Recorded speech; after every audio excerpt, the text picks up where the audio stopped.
بسم اللہ الرحمن الرحیم۔ السلام علیکم بچوں آج ہم تدریسی مواد آمنہ کا اسکول کے سوال جواب لکھیں گے اور پڑھیں گے۔ بچوں پہلا سوال ہے، اسکول کی دیوار کی تعمیر کس نے کی اور کیوں؟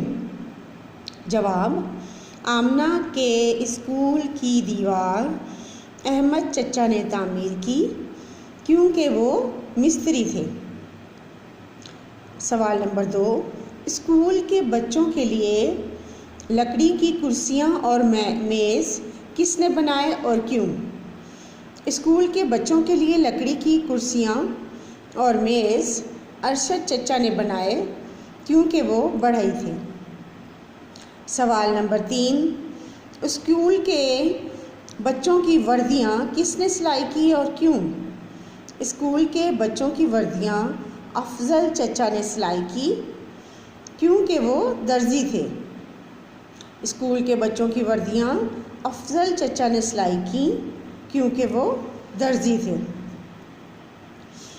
سوال نمبر 4، اسکول میں پڑھانے کی ذمہ داری کس کو دی گئی؟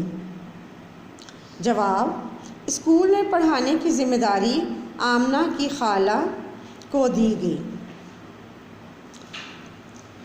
بچوں اس میں آپ کو مختلف پیشوں کے بارے میں بتایا گیا ہے کہ کون کیا کام کر رہا ہے اور آمنہ کے اسکول میں کس نے کیا کام کیا۔ بچوں آپ جب سبق کی تدریسی مواد کی پڑھائی کریں گے تو آپ کو ساتھ ساتھ ان سوالات کے جوابات بھی دوبارہ سمجھ آ جائیں گے۔ اللہ حافظ۔